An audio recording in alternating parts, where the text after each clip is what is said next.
Boa noite. Boa noite a todos e todas. Boa noite aos nossos amigos internautas que acompanham nossas palestras. Eu gostaria de falar com vocês a respeito de um filme que eu assisti há muito tempo. Assisti assim meio sem querer, porque o título dele não me atraiu. Nem me lembro por que eu entrei, estava com algumas pessoas. Daquele tipo de filme que a gente chega no cinema e procura lá, não acha nada, e aí vai pelo horário disponível e pela vontade de quem está com você. Não sei se já aconteceu isso com vocês, já aconteceu? O filme se chamava Hurricane, o Furacão. E eu pensei, poxa, vou assistir mais um filme, estilo Rocky Balboa, com muita porrada e sangue. E porque o filme era sobre um pugilista. E, de fato, era um filme que relatava uma luta. Entretanto, essa luta não era fora.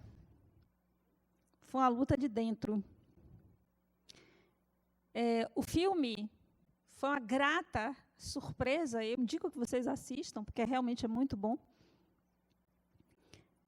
E eu nunca esqueci. E hoje, pensando nos desafios que nós, espíritos, ao reencarnarmos, somos colocados, eu lembrei desse filme e resolvi compartilhar com vocês. Porque é uma história belíssima de alguém que não esquece de ser quem é. É alguém que, embora tenha seu corpo aprisionado, não sucumbiu e não permitiu que aqueles que o aprisionaram por fora, o aprisionassem por dentro. O seu corpo estava preso, mas a sua mente estava livre. Então, Hurricane foi acusado injustamente de um crime que ele não cometeu. Ele era negro, sul dos Estados Unidos, acho que década de 60, 50 ou 60, não lembro exatamente. E ele foi acusado de um assassinato de algumas pessoas por um júri composto de pessoas brancas, com um investigador branco, com um juiz branco. E a condução do processo dele foi uma condução absolutamente enviesada e com testemunhos falsos. E ele foi condenado. E ele passou muitos anos na prisão. E uma das coisas que mais me chamou a atenção é que durante o período de prisão dele, ele continuou treinando. Até quando colocavam ele numa solitária, ele continuava treinando. E ele começou a ler, começou a estudar. E ele escreveu um livro autobiográfico. Nesse livro ele contava exatamente a história dele, como foi que tudo se passou, uma infância muito pobre. E esse livro é publicado e anos se passam e um jovem encontra esse livro. Um jovem também negro, que estava sendo acolhido por 3 pessoas que simplesmente viram nele um potencial e resolveram ajudá-lo. Assim, ajudá-lo. Com essa simplicidade que quando nós nos permitimos, quando a nossa alma fala mais alto, quando nós nos desvencilhamos de determinados desejos do ego, quando nós nos desvencilhamos de tantas amarras que nos impedem de nos tornar. A bondade, ela surge de uma forma muito espontânea, muito natural. E essas 3 pessoas ajudaram esse jovem, e esse jovem vai num sebo, e num sebo ele encontra o livro de Hurricane. E ele começa a ler. E ele devora aquela história e ele pede às pessoas que estão o acolhendo para visitá-lo na prisão. Já tinham se passado mais de 20 anos. Ele já tinha tentado muitas apelações para a sua prisão, e todas as apelações eram negadas, e ele continuava preso. E essas 4 pessoas entraram na vida dele. Um jovem, e esses 3 benfeitores desse jovem, que se interessaram pela história e começaram uma investigação. E eu vou encurtar a história. Não vou contar o final para vocês. Vocês querem que eu conte o final? Não, né? Não, vocês não vão assistir o filme? Eu vou contar o final. Vai perder a graça. Conto? Tá certo. Então, eu vou contar. Agora ficou todo mundo no suspense, né? Então, mas vale a pena assistir, porque tem muitos detalhes e muitas coisas que ele fala no filme que são de uma sabedoria e de uma profundidade, e um convite a uma reflexão muito profunda sobre quem somos e o que viemos aqui fazer nesta encarnação. Qual é a nossa tarefa encarnatória? O que foi que nós nos comprometemos antes de virmos habitar neste corpo? Então, eles conseguem, depois de muita dificuldade, muitas ameaças, inclusive, porque o preconceito continuou e continua, né? Nós sabemos disso, principalmente no sul dos Estados Unidos. E eles conseguiram algo que ele não tinha ainda alcançado. Eles conseguiram trazer o processo dele para um novo julgamento, mais uma apelação, no Supremo, porque todas as apelações deles eram sempre na mesma comarca, acho que é assim que diz, não é? E ele conseguiu levar para o Supremo. E lá, em outro ambiente, eles conseguiram levantar todas as falhas e falcatruas ocorridas durante o julgamento. E ele passou por um novo julgamento, e sabe-se que no Supremo era a última chance dele, não é? Se lá ele continuassem afirmando que ele matou aquelas pessoas, ele foi condenado à prisão perpétua. Então, ele não sairia mais da prisão.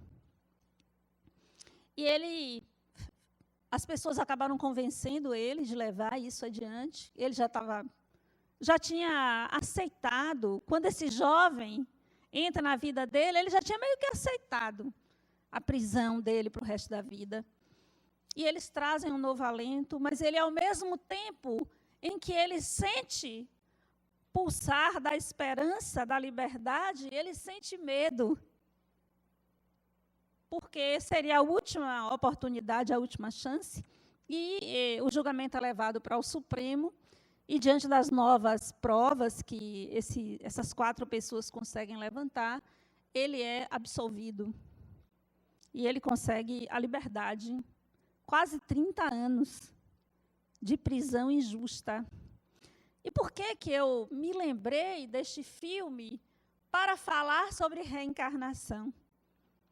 Acho que porque entendi que durante o tempo em que estamos habitando um corpo, é mais ou menos como se estivéssemos em uma prisão. Mas não uma prisão estática. É uma prisão que nos conecta a determinados compromissos. É uma prisão na qual, como Hurricane, nós devemos manter a nossa atividade, mesmo diante das vicissitudes e das dificuldades.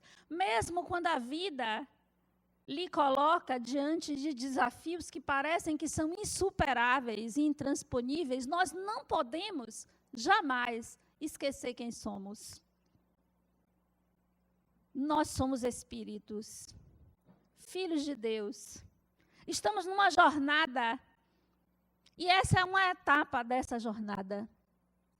Então, por mais que a vida, em determinados momentos, nos pareça difícil, por mais que os problemas nos pareçam intransponíveis, por mais que as dores, as angústias, as limitações queiram nos levar há uma prisão da nossa alma, da nossa essência. Ainda que o nosso corpo esteja aprisionado, seja por uma doença, seja literalmente, seja por compromissos que nós assumimos, ainda assim a nossa mente deve ser livre. Nós somos espíritos. Nós assumimos, antes desta encarnação, determinados compromissos, mas não são compromissos kármicos naquela perspectiva um pouco ortodoxa, no meu entendimento, de que a gente está aqui para pagar a prova, a expiação, as pessoas falam muito disso. Mas assumimos compromissos com o nosso processo de evolução, com o nosso processo de crescimento.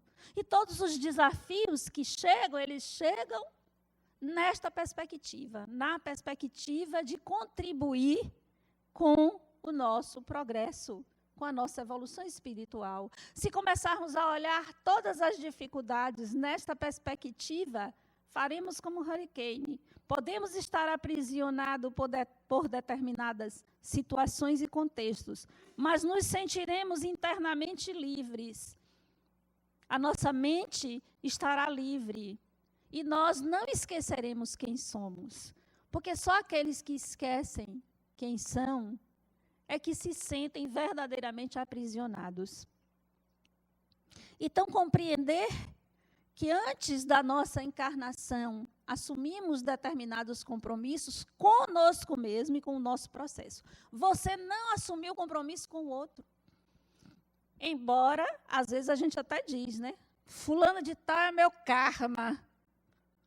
Principalmente os maridos, né? A gente gosta aí de dizer. Esse marido, não chefe. Né? Esse chefe é meu karma. Não, você não assumiu, ainda que você esteja na vida do outro, como um suporte, como um alicerce, ou que o outro esteja na sua vida desta forma, ainda que você assuma uma responsabilidade em relação ao outro, você que escolheu. É um compromisso com você. O que você está fazendo pelo outro não é um compromisso com o outro. O que você está fazendo com o outro é um compromisso com você e com o seu próprio processo de evolução. Se começarmos a fazer isso, talvez muitos conflitos se diluam. Talvez muitas dores, muitos sofrimentos e muitas angústias se diluam. Talvez a culpabilidade do outro, que nós muitas vezes aplicamos e sentenciamos uma responsabilidade no outro sobre a nossa dor, o nosso sofrimento ou o nosso aprisionamento, talvez a gente consiga se libertar desse pensamento que aí sim é aprisionante. O que nos aprisiona não é o nosso corpo. Podemos estar na cadeia e sermos livres. Podemos estar em qualquer lugar e sobre qualquer contexto. Podemos estar no hospital. Podemos estar na UTI do hospital e sermos livres. Porque a liberdade está no espírito imortal que habita um corpo mortal. Se a liberdade está no espírito imortal, então não importa como, o que, onde, você é livre. O seu compromisso sempre é com você mesmo e com o seu processo de crescimento. Até quando nós nos disponibilizamos a estar ao lado do outro, vivendo determinadas experiências, foi uma escolha, muitas vezes não uma escolha consciente. Nem todos os espíritos, talvez, façam escolhas conscientes antes da encarnação. Eu não posso imaginar que antes de reencarnarmos, fazemos um roteiro, um script extremamente rigoroso e que seguimos esse script sem sair, sem tirar uma vírgula. Eu penso que nós nos comprometemos antes da encarnação com determinadas tendências a vivenciar, experienciar determinadas coisas. E o nosso movimento durante a encarnação, a nossa compreensão e a forma como nós vamos lidando com as circunstâncias que a vida vai nos trazendo, é que vai, aí sim, estabelecendo esse roteiro. Eu gosto de dizer que nós vamos desenhando o futuro a partir do movimento presente. O futuro não é algo determinado, porque às vezes nós pensamos, não, eu vim aqui para passar por isso, e às vezes as pessoas chegam ao consultório e dizem assim, não, eu não vou me separar, ou deixar esse emprego, ou me afastar de tal pessoa, de tal situação, porque vai que isso está determinado, porque eu me comprometi antes de encarnar. Não, você é livre. Para isso, eu gosto muito da frase de Paulo de Tarso. Tudo me é lícito, mas nem tudo me convém. Então, o que nós precisamos é uma reflexão profunda em torno do que convém e do que não convém. Porque, às vezes, nós sentimos no fundo da nossa alma qual é a decisão que tem que ser tomada. Qual é a atitude? Ainda que essa atitude, essa decisão imponha sacrifícios ao ego. Mas você nunca deve pensar que esse sacrifício é pelo outro ou para o outro. Este sacrifício é parte do nosso desejo de evoluir. Este sacrifício é nossa cota em relação ao nosso próprio processo de evolução. Nunca responsabilize o outro pelas escolhas que você faz. Também nunca diga que você não tem escolha. Escolha sempre temos, sempre. Sempre temos escolhas. E muitas vezes as pessoas usam isso e dizem, mas eu não tive escolha. Sim, você tinha. Você não quis assumir consequências de determinadas escolhas ou você avaliou que não lhe convinha determinadas escolhas. Por isso você escolheu isso e não aquilo. Mas nós sempre temos escolhas. Esse sentimento de liberdade é o que eu gostaria que nós refletíssemos hoje. Para não pensarmos que os compromissos assumidos antes da encarnação são compromissos amarrados, selados, intransponíveis. Não. Nós precisamos trazer leveza para os compromissos assumidos. E essa leveza, ela só vai ocorrer se eu compreender os compromissos como escolha e não como karma, não como prova. Se eu entender os compromissos como parte de uma trajetória escolhida por mim, dentro do meu processo como co-criador de mim mesmo, dentro de um processo de evolução do espírito imortal. Então, eu vou olhar para as coisas, para as pessoas, com um novo olhar, com um olhar de leveza e de liberdade diante das situações enfrentadas. Então, cada experiência vivida são experiências que vão ficar como experiências positivas para o espírito, mesmo porque não existem experiências negativas.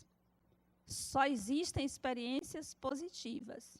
O resultado pode não ser o que você gostaria, mas a experiência em si, ela é sempre positiva, porque traz uma experiência para o espírito imortal. Se você olhar na perspectiva desta imortalidade, na perspectiva das inúmeras oportunidades que você tem a cada encarnação, você não vai olhar para as coisas como determinísticas. Você vai olhar para as coisas como oportunidade, sempre da sua escolha, livre como espírito. Qual será, ou quais, os compromissos que você assumiu antes desta encarnação? Às vezes as pessoas querem muito saber. E eu atendo muitas pessoas que perguntam assim, mas Bel, você faz regressão? Eu digo, eu não trabalho com regressão. Às vezes, num determinado trabalho de imaginação ativa, de visualização conduzida, às vezes, a pessoa pode espontaneamente surgir na tela mental dela uma imagem ou algo que arremeta a uma vida passada, mas não é uma condução para isso. É algo que pode ocorrer espontaneamente. Não trabalho com regressão, porque as pessoas ficam muito curiosas. Eu queria saber, né? Eu queria saber quem eu fui. Eu digo, mas eu sei quem você foi. Você quer que eu lhe diga? A pessoa fica toda animada. É mesmo? Você está vendo? Você é vidente? Eu digo, eu não, mas eu sei quem você foi. Você foi quem você é. Porque nós não somos pessoas muito diferentes da que fomos da encarnação passada. Ou você acha que você mudou tanto assim de uma encarnação para outra? Em essência, você é quem você foi. E você vai vivendo novas experiências nesta encarnação que vai despertando esses potenciais que você já desenvolveu em encarnações passadas. E vai fazendo com que você se torne ainda mais quem você é. E aqueles que conseguem alcançar, em essência, o máximo que podem ser em termos de quem é, essas são aquelas pessoas que nós costumamos admirar. Essas são aquelas pessoas que costumam fazer diferença. Não é porque de uma hora para outra, de uma encarnação para outra, você deu um salto quântico evolutivo. Mas é porque quanto mais você consegue expressar tudo que você aprendeu nas dezenas e milhares de encarnações, mais inteiro você é. Mais inteiro você se torna. E quanto mais inteireza, mais interessante você se torna. Mais diferenciado no sentido de expressar a sua singularidade, a sua individualidade. Então, não tenha tanta preocupação em saber sobre sua encarnação passada. Os fatos não são importantes, os sentimentos são. Quais são os seus sentimentos? Quais são as suas tendências? O que é que as pessoas com as quais você convive lhe despertam? Que tipo de emoção e de sentimento? Porque isso são lembranças. São lembranças de experiências de encarnações pretéritas. As simpatias e antipatias, os desafios que determinadas pessoas são para nós. Tem gente que é um desafio, tem gente que é tão fácil, não é? Tem gente que a gente conversa 10, 15 minutos e parece que já conhecíamos há muito tempo, há muitos anos. E tem outras pessoas que nascem com a gente, vivem na mesma casa, são nossos irmãos, muitas vezes de sangue, e são tão difíceis. Ou às vezes nós nos casamos com as criaturas e são tão difíceis. Isso tem um sentido, todas as pessoas que são desafiantes para você, eu chamo de, eu não gosto de chamar de pessoa problema, não, eu gosto de chamar pessoa desafio. Porque tem gente que é problemático. Mas pessoa desafio, que são aquelas pessoas que me estimulam a avançar dentro do meu processo de compreensão, dentro do meu processo de autoconhecimento. Porque para que eu possa lidar com uma pessoa desafio, eu preciso me arrumar internamente primeiro. Eu preciso saber o que é mesmo, que incômodo é esse que esta pessoa me desperta, de onde vem, que botão é esse que a pessoa aperta e que me incomoda tanto, para que eu possa me resolver internamente, porque quando a gente se resolve, o outro deixa de incomodar. Ainda que você não morra de amores pelo outro, mas o outro deixa de lhe incomodar, porque você resolveu a questão dentro de você. Então, esses sentimentos, essas emoções, as escolhas, as emoções e sentimentos que nos conduzem a determinadas escolhas, a determinadas decisões, isso tem a ver com os compromissos encarnatórios. Lembrando sempre que o seu compromisso, em primeiro lugar, é com você mesmo e com o seu próprio processo de evolução. Não tenha tanta preocupação em saber quem você foi. Tenha, sim, uma atitude de profunda reflexão em torno do propósito da sua existência atual, dos desafios da sua existência atual, porque se você conseguir mapear esses propósitos e esses desafios, você vai saber quais são os seus compromissos. Você vai compreender quais são os seus compromissos encarnatórios a partir desta reflexão. Dá uma olhada no panorama da sua vida e ver quais são os nós, quais são os desafios, quais são as dificuldades que você muitas vezes repetidamente enfrenta, quais são os ciclos que se abrem e se fecham constantemente na sua vida, quais são as barreiras que você não consegue ou não conseguiu superar, quais são os sentimentos negativos de mágoa, de ressentimento, de raiva que você ainda guarda. Isso fala sobre os propósitos da sua encarnação. Isso fala dos compromissos que você assumiu antes da encarnação. Porque muitas vezes nós nos reunimos lá no plano espiritual, discutimos a nossa encarnação e assumimos determinados compromissos, mas quando chega aqui a gente quer parar para descer. A gente, lona, não estou dando mais conta disso e quero me sair. E às vezes ficamos intimamente, internamente, muito divididos, muito cindidos e muito angustiados em relação àquilo que é um compromisso e que lá no fundo, mesmo de forma inconsciente, nós sabemos, e os nossos desejos, o nosso desejo de, como diz o pessoal jovem, vazar. A gente quer vazar. Eu tinha um paciente de 15 anos que ele fazia isso. Já é para vazar? Posso vazar agora, quando terminava? Eu digo, vaze. Quando terminava a sessão, vazar. Nós ficamos com o desejo de vazar de determinadas situações e, ao mesmo tempo, com um sentimento de responsabilidade e de compromisso em relação àquilo. Então, todas essas considerações nós precisamos fazer antes de determinadas decisões, antes de assumirmos ou renunciarmos a determinados compromissos assumidos. Esse olhar, essa conexão, essa busca de compreender quais foram os compromissos assumidos antes da encarnação, olhando para si mesmo, nesta reflexão profunda, compreendendo-se como espírito numa trajetória imortal, em que cada experiência é uma experiência que nos auxilia nesse progresso, nessa evolução espiritual. É desta forma que nós precisamos analisar e compreender os acontecimentos das nossas vidas. Senão nós nos tornamos criaturas muito simplistas. Não, a culpa é do obsessor.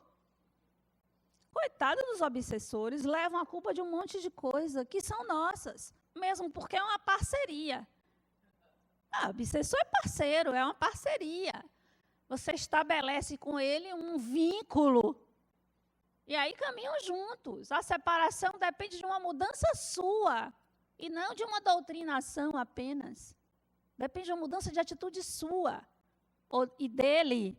Porque o processo obsessivo é um processo no qual duas consciências estão envolvidas, às vezes até mais, em que o objetivo do trabalho de desobsessão é a evolução de todos os envolvidos. É a liberdade, não é do obsessor. Não pense que o obsessor apenas precisa trabalhar essa mudança de padrão mental, essa mudança de atitude, essa largueza de compreensão em relação aos fenômenos da vida. Você precisa, porque senão ele vai e aí vem outro para o lugar assumir o posto. Porque o seu padrão ainda continua o mesmo. Você continua o mesmo internamente. Você não alargou a sua percepção, o seu entendimento a respeito da fenomenologia da vida. E a vida é muito rica em possibilidades. Você é um espírito. Não se apequene diante da vida, diante dos desafios, diante dos problemas. E não responsabilize ninguém pelas suas dificuldades. O obsessor, foi minha infância, foi meu pai, foi minha mãe, foi minha família. E nós foi o chefe, foi a conjuntura, foi a política, agora então está na moda, tudo se é fulano, foi Beltrano. Não, você é responsável pela sua vida. Não responsabilize ninguém. Foram escolhas que você fez de viver determinadas experiências com um propósito, que é um propósito de evolução. Não é um propósito de sofrer, não. Meu Deus, eu vou sofrer aqui, porque se eu sofrer muito, eu vou evoluir. Se você está sofrendo e não sabe o que está sofrendo, não vai para lugar nenhum. É preciso compreender qual é o propósito desse sofrimento. Qual é o propósito desse aprisionamento? Qual é o propósito da doença? Qual é o propósito da angústia? Qual é o propósito das perdas, sejam elas de pessoas, perdas materiais? Há em tudo um propósito. Não seja simplista para explicar sua vida. Não seja simplista na hora de se debruçar sobre os problemas que são desafios para você. Você é uma criatura complexa, muito complexa, um espírito. E esta complexidade se revela nos desafios que nós temos para fazer a gestão da nossa encarnação. Nós fazemos determinadas escolhas antes de encarnar, aceitamos determinados desafios e depois ficamos com muita dificuldade de fazer a gestão desses desafios, porque, em geral, buscamos respostas simplistas para questões complexas. Respostas simples e diretas. Quando as pessoas vão fazer terapia, então, elas ficam esperando que o terapeuta lhe dê uma receita do que é que você tem que fazer. Aí eu faço o quê? Eu digo, eu não sei, vamos conversar sobre isso para ver se a gente encontra um caminho. Eu posso lhe ajudar a encontrar, mas o caminho é seu, a escolha é sua. Então, não seja simplista. Não ache que os problemas que você está enfrentando agora podem ser respondidos de uma forma simplista por alguém diferente de você. Quem responde sempre é você mesmo. O outro pode lhe ajudar, pode lhe cutucar, pode mexer, pode lhe despertar determinadas reflexões, mas jamais tem a chave para abrir as portas que vão libertar você do seu autoaprisionamento. Foi você que construiu os muros, as pontes, a gaiola, e ficou dentro e jogou a chave fora. E é você que pode abrir esses grilhões que aprisionam você a determinadas experiências vividas, inclusive aprisionamentos que têm raízes em encarnações pretéritas, às vezes nem foi ligeiramente anterior a essa. Às vezes nós temos determinadas amarras que nós precisamos de muitas encarnações até encontrarmos e vivenciarmos experiências suficientes para conseguirmos nos libertar daquela mácula, daquele trauma, daquela dificuldade que enfrentamos ou daquele mal que fizemos ao outro em função da nossa ignorância. Todo mal nasce da ignorância. A ignorância não é para ser julgada, é para ser reconhecida, compreendida e esclarecida. Mas, às vezes, nós pegamos a ignorância do outro e do alto da nossa própria ignorância, porque não sabemos que não sabemos. Esse é o pior pecado. Quem disse isso não fui eu, foi Sócrates, né? Quando você não sabe que não sabe, pensa que sabe, mas na verdade não sabe. Porque quando você toma consciência da sua ignorância em relação a você mesmo, em relação ao seu próprio processo evolutivo, em relação aos desafios que a vida está colocando para você, é um passo para você começar esse processo de libertação. Mas, às vezes, nós pegamos a ignorância do outro, diante da nossa própria ignorância, e julgamos, e sentenciamos. O que eu vejo de gente julgando e sentenciando, e outro dia eu lancei uma pergunta, eu disse assim, você gostaria de passar por um julgamento no qual o acusador não tivesse nenhuma prova, e nem sequer você fosse chamado para esse julgamento? O que é que você acharia desse julgamento? Mas quantas vezes nós fazemos isso? Nós nem escutamos a outra pessoa. Alguém nos diz algo a respeito do outro e nós julgamos, sentenciamos. O que é pior ainda. Sem escutar, sem apurar a verdade da inverdade, nós julgamos e sentenciamos as pessoas e nós fazemos isso o tempo inteiro. Neste processo de julgar e sentenciar sem escutar, numa rapidez, ou pelo menos, sem ao menos aprofundar. De onde veio a fonte, que interesse tinha essa pessoa. Então, nós julgamos e condenamos. Ou, às vezes, condenamos logo a família toda. Muitas vezes fazemos isso, não é? Raiz de todos os preconceitos, confundirmos a parte com o todo. E, muitas vezes, por que nós fazemos isso? Pela nossa ignorância em relação a nós mesmos e, consequentemente, em relação ao outro. Então, assumir uma postura conciliatória na encarnação, assumir uma postura de equilíbrio, de serenidade, mesmo diante do tsunami que muitas vezes nos envolve, o individual e o coletivo, assumir uma postura de equilíbrio e de profundidade em relação aos desafios que a vida lhe coloca, aprofundar o autoconhecimento, tentar meditar profundamente em relação a qual é o propósito da sua encarnação. Quais foram os compromissos que você assumiu para esta encarnação? Basta você olhar, ver quais são os desafios que a vida vem colocando diante de você. Se você ficar atento aos desafios, você vai compreender quais foram os compromissos assumidos. Porque às vezes a gente mexe, roda, e as coisas estão sempre se repetindo em nossas vidas, às vezes de maneiras diferentes, às vezes de uma forma mais sutil, às vezes mais contundente, mas as mensagens estão sempre presentes. Os compromissos assumidos para esta encarnação, você pode saber. Se você estiver disposto, se você estiver disposta a esta reflexão profunda, não seja superficial, não seja simplista. Não aceite respostas simplistas para as questões da sua vida.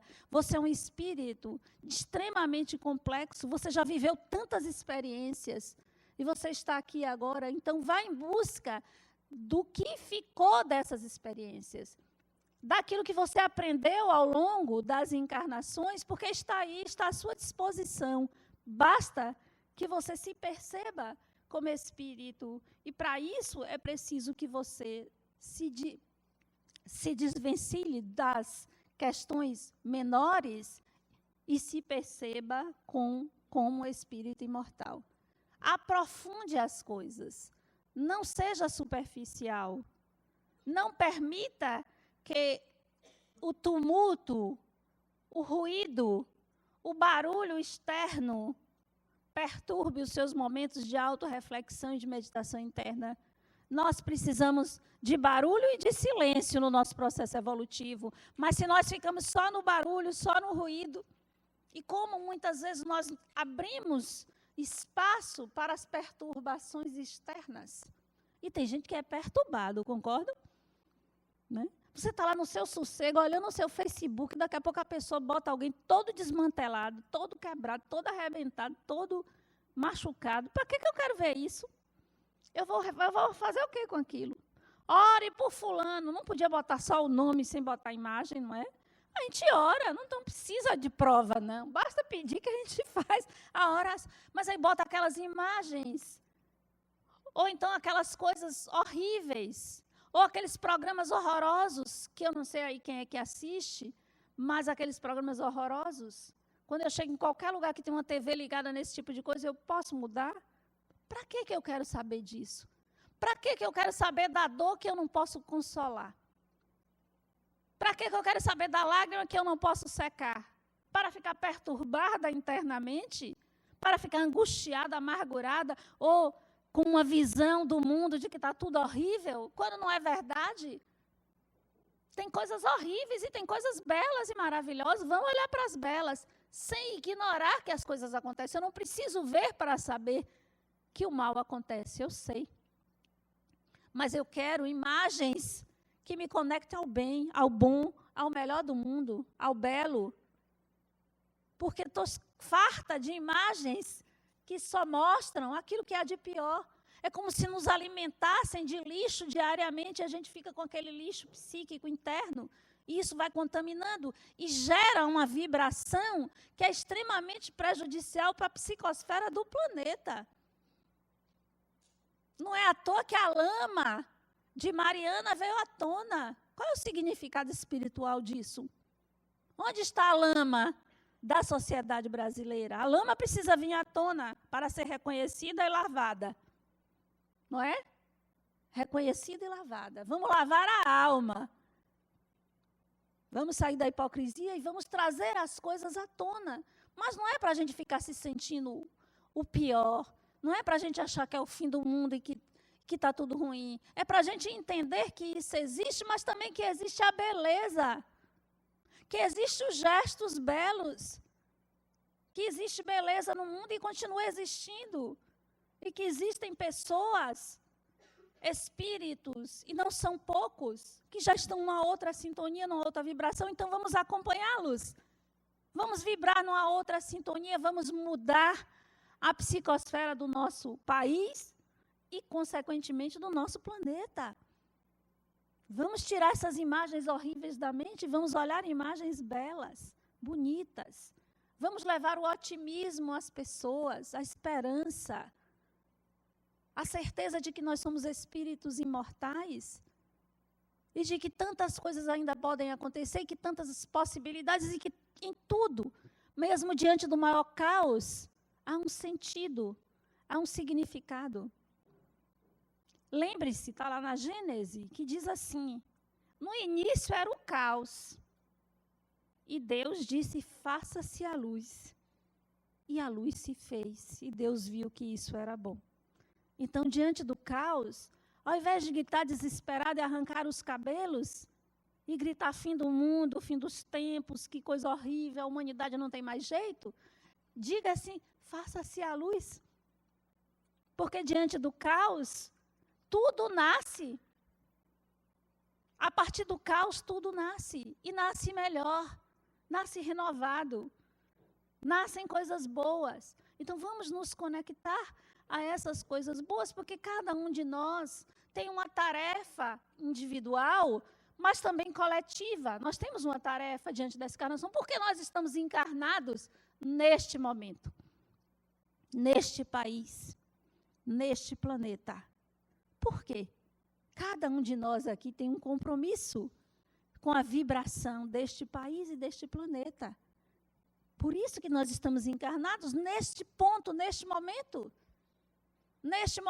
de convulsão, na qual nós podemos emergir como um planeta de regeneração. Então, vamos mudar a nossa vibração e assumir esse compromisso, ou melhor, colocar em prática este compromisso assumido antes da nossa encarnação. É um compromisso coletivo, é um compromisso de cada um aqui, independente dos nossos compromissos individuais. Nós temos um compromisso coletivo. Esse momento histórico, você está aqui. Então, você é responsável pela vibração. E aí você vai emitir o quê? Vibração de ódio, de desarmonia? Ou vibrações de paz, de serenidade? Ainda que a gente não saiba qual é a resposta. Quando eu não sei qual é a resposta, sabe o que é que eu faço? Apelo para o Criador. Apelo para a palavra de Jesus. Que seja feita a vossa e não a minha vontade. Porque na minha limitação e na minha ignorância, eu não sei o que é o melhor diante de determinadas situações, porque eu ainda não compreendo, porque ainda não evolui o suficiente para compreender. Então, preciso humildemente reconhecer que eu não sei a resposta. E não arrogantemente achar que eu, cheio de certezas, sei o que é melhor, porque não sei. Eu só sei que eu posso, sim, e vou orar e pedir pelo bom, pelo belo, pelo melhor que há nesse mundo. Obrigada.